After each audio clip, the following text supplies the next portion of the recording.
Boa noite a todos. O amado mestre nos deu uma noite de paz, de aprendizado, de reflexão sobre o seu Evangelho, que é o que nos fala da vida, né? O tema da noite, quando peguei o texto para fazer a primeira leitura, eu disse, nossa, vai ser um comentário rápido, mas foi uma avaliação precipitada da minha parte, porque nenhum comentário do Evangelho é um comentário rápido. Nenhum ensinamento do Cristo é apenas aquilo que está ali escrito, né? Por quê? Porque o Cristo ele não falou para uma, duas, 10, 20 pessoas. Ele fala para todos nós. Então, obviamente, a cada leitura, a cada entendimento, a cada vivência experienciada, a gente começa a ter uma perspectiva um pouco diferente daquelas mesmas palavras que a gente já leu. Então, eu vou tentar, aqui nesses minutos, compartilhar com vocês uma pequena parte, né, do que é esse comentário de Emmanuel em cima de uma passagem do Evangelho, que está em Lucas 11, 28. Esse capítulo, ele começa falando da bem-aventurança verdadeira. É esse o título. E Jesus estava pregando quando uma mulher naquela multidão se levanta e ela diz a ele: bem-aventurado o ventre que lhe carregou e os seios nos quais mamaste. E aí, quando ela diz isso, até que Jesus responde dizendo: antes, bem-aventurados os que ouvem a palavra de Deus e aguardam. E antes da gente começar o comentário sobre a fala de Emmanuel, eu acho importante falar sobre três coisinhas aqui. Primeiro, que Jesus não estava falando de Maria quando ele dá essa resposta. Eu acho que nunca é sobre alguém. O ensinamento do Cristo é sobre todos nós, né? Então, ele não, nesse comentário, não imaginemos que ele tira o mérito de Maria pelas escolhas que ela fez e por tudo que ela representou. Não é isso. Ele não tira o mérito de Maria. Este comentário e esta resposta do Cristo é sobre nós, é sobre aquela mulher que se dirigiu a ele, e é sobre cada um de nós nas nossas experiências, e não sobre Maria. E isso precisa estar muito claro para que a gente não percorra um caminho equivocado sobre o que efetivamente ele quis dizer com esse ensinamento. E por que eu digo que é sobre nós? Porque quando a mulher diz que bem-aventurado aquele ventre que o carregou e o seio onde o Cristo mamou, ela está, de maneira subliminar, tecendo um elogio a Maria. E o Cristo, ele sabe o que vai no nosso íntimo, mais, inclusive, do que nós mesmos. E ele sabe o que está por trás de cada palavra dita, de cada palavra bem dita ou de cada palavra mal dita. E é nesse contexto que ele traz este ensinamento, né? O que é que nós sentimos ou qual a nossa intenção quando nós proferimos um elogio? E aí existem algumas possibilidades. Uma bajulação vazia, que no seu conceito ela fala sobre aquele elogio que nós fazemos com interesses outros, né? Então, não é um elogio sobre o mérito do outro, é um elogio sobre o que nós podemos conseguir a partir dele, né? E aí nós temos as bajulações e algo que eu considero ainda mais perigoso são as adulações, né? A nossa capacidade de transformar pessoas em Deus, ou tentar fazer com que essas pessoas se aproximem o máximo desse ideal que nós temos de, de divindade. Isso, além de um equívoco, é muito perigoso, porque são pessoas, porque Deus é único e porque o nosso parâmetro de ensinamento divino é o Cristo e ninguém mais. Então, é preciso que a gente tenha em mente todas essas questões quando a gente vai se debruçar sobre o comentário de Emmanuel, para que a gente de fato entenda que o problema não é o elogio, né? Jesus está nos pedindo para parar de elogiar o outro? Não, não é sobre isso. É sobre o que nós queremos com isso. É sobre o que nós sentimos com isso. É sobre o que nós desejamos a partir disso, né? Então, o evangelho é sempre sobre nós, não sobre o outro. E é preciso que a gente esteja com a mente muito, muito aberta sobre essa particularidade quando nós resolvemos nos debruçar sobre uma leitura dos ensinamentos do Cristo. Mas vamos lá para o comentário de Emmanuel. Dirigir-se Jesus à multidão, com o enorme poder de seu amor, conquistando geral atenção. Mal terminar as observações amorosas e sábias, eis que uma senhora se levanta no seio da turba e, magnetizada pela sua expressão de espiritualidade sublime, reporta-se em voz alta as bem-aventuranças que deviam caber a Maria, por haver contribuído na vinda do Salvador à face da terra. Mais prestamente, na perfeita compreensão das consequências infelizes que poderiam advir da atitude impensada, responde o mestre que, antes de tudo, são bem-aventurados os que ouvem a revelação de Deus e lhes praticam os ensinamentos, observando-lhe os princípios. O que Emmanuel está dizendo aí que Jesus disse também? Não são as pessoas, né? Não somos nós. É o que nós fazemos dentro desse ensinamento cristão. É se nós estamos em comunhão com Deus, com a divindade, ou se nós não estamos em comunhão. E isso precisa estar muito claro quando nós observamos a nós mesmos e as pessoas ao nosso redor. E aí, quando eu li isso daí, eu fiquei me perguntando o que a gente está fazendo aqui, né? O que é que nós estamos fazendo enquanto criaturas encarnadas? Qual o nosso propósito? Por que nós estamos aqui? E a primeira resposta que veio à minha mente foi porque nós precisamos evoluir.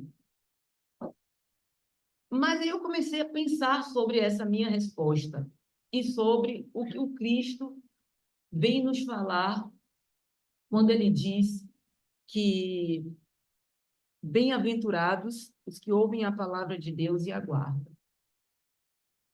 O Evangelho é sobre cada um de nós, sim, mas nós não estamos aqui apenas por nós mesmos. Eu fico me perguntando se um espírito que já está numa condição de evolução, alguns degraus à frente, se ele se preocupa com o processo evolutivo dele. Ele pensa assim, eu estou evoluindo aqui, estou fazendo coisas boas e estou evoluindo. Certamente que não. A preocupação é com o bem. A preocupação é com a prática cristã. Então, evoluir não é a causa de estarmos aqui. Ela é a consequência, se nós bem vivenciarmos essa experiência. Em algum momento a gente vai precisar fazer isso. Mas por que eu estou dizendo isso? Para que a gente não se preocupe em demasiado com as nossas personas, né? Com quem nós estamos hoje, e esqueçamos o que efetivamente importa, que é a essência, que é aquilo que o Cristo vem a todo momento nos convidar a fazer, que é uma mudança efetiva de pensamento, de comportamento, de vibração. E é sobre essas coisas que a gente precisa refletir. Mais do que quem está falando aqui na frente, é o que está sendo dito. Porque o mais importante não é quem fala. O mais importante é o ensinamento do Cristo. O mais importante é como esse ensinamento lhe toca. Porque quem está falando pode ser qualquer pessoa. Quem está falando é passageiro. Mas o ensinamento do mestre, não.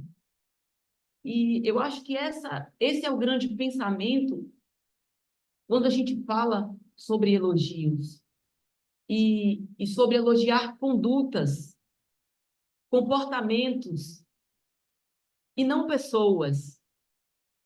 Porque percebamos, a gente corre um risco muito grande de, neste processo, acabarmos ali ativando naquele irmão.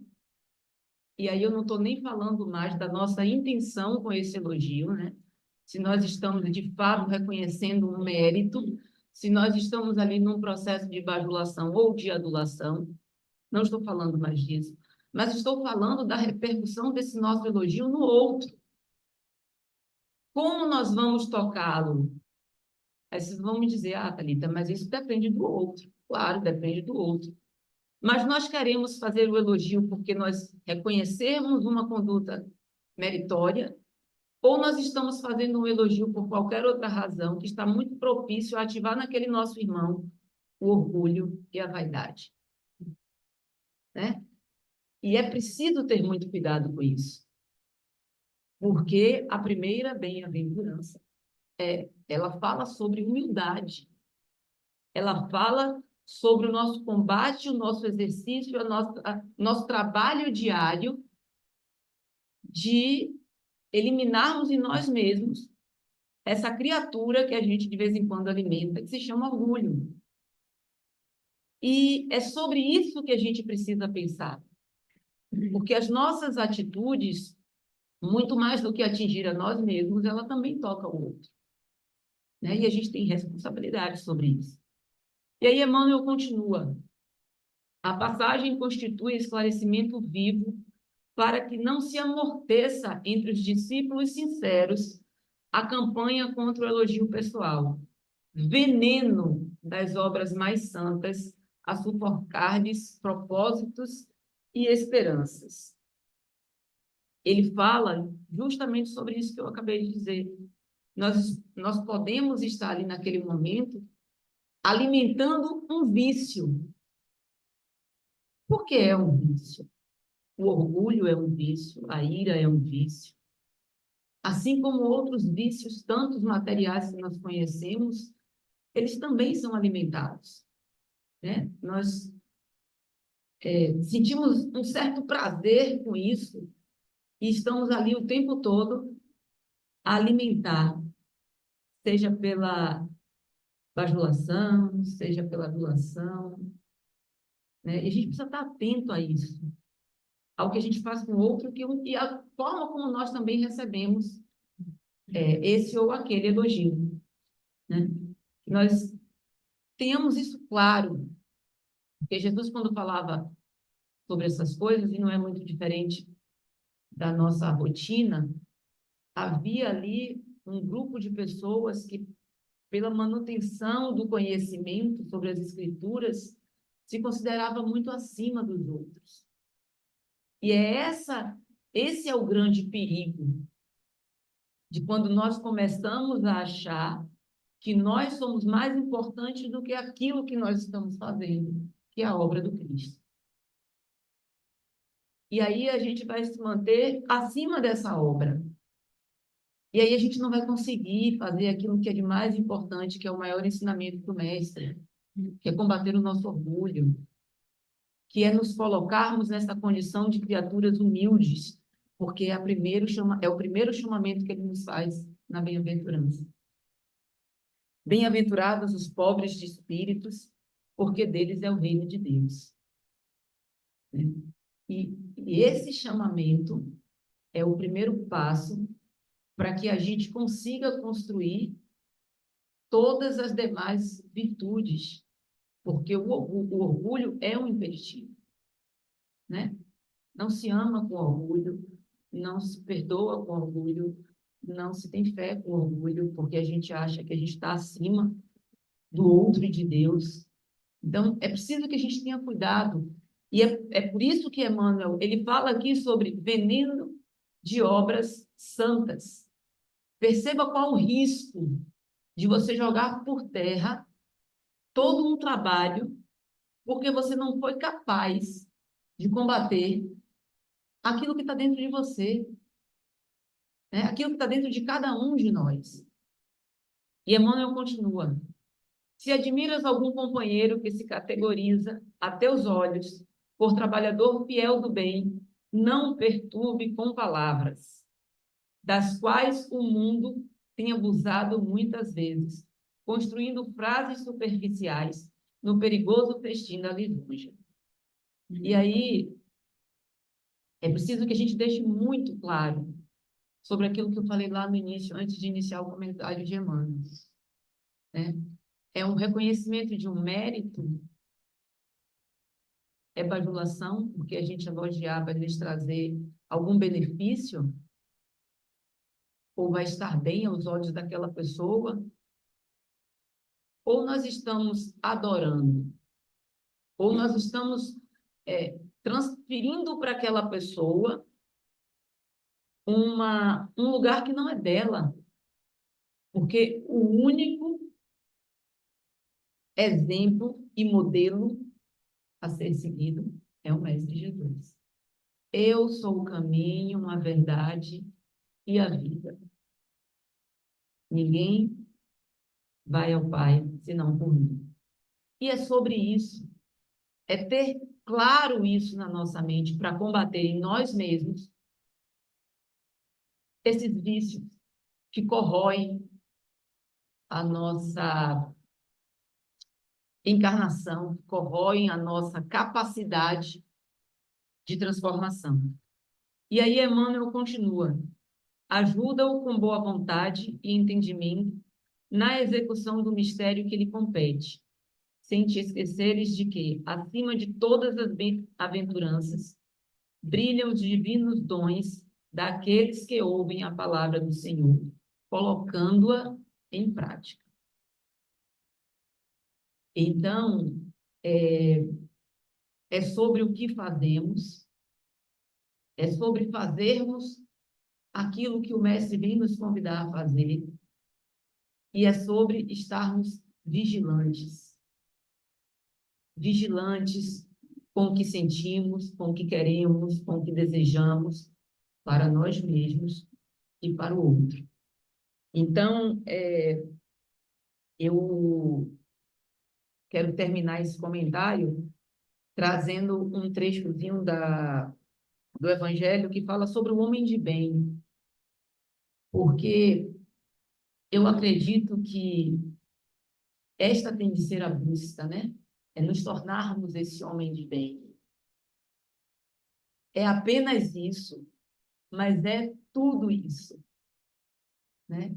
Pode parecer contraditório, mas é exatamente o que o Mestre espera de cada um de nós, né? Que reconheçamos o mérito do outro enquanto uma oportunidade de enxergarmos em nós mesmos a possibilidade de transformação, mas que deixemos o outro seguir o caminho dele, né? Não vamos prendê-lo naquilo que a gente constrói na nossa cabeça e acaba querendo transformar numa verdade absoluta, porque a gente está se prejudicando e dependendo da frequência que o outro esteja, também tocando de maneira muito negativa nesse nosso irmão, que eventualmente nós admiramos ou desejamos aí muita prosperidade. E o trecho, ele diz, eu trouxe um texto bem pequenininho. O verdadeiro homem de bem é aquele que pratica a lei da justiça, de amor e de caridade. Por isso que eu disse que é apenas isso, um texto pequenininho, mas é tudo isso, né? Que nós tenhamos em mente esse ensinamento do Cristo, que a gente tenha olhos de ver, que a gente tenha coração de sentir, né? Que a gente tenha a mente aberta para refletir e para enxergar em nós mesmos aquilo que precisa ser mudado, que a gente inicie esse processo de mudança, né? Com mais cuidado com o que a gente fala, com bastante cuidado com o que a gente deseja, com bastante cuidado com o que a gente pensa, né? Para que a gente consiga, a partir daí, trilhar um caminho menos sofrido e em mais comunhão com Cristo e com Deus. Deus nos abençoe, nos dê uma excelente noite e que o Senhor faça de nós instrumentos da vontade dele e não da nossa.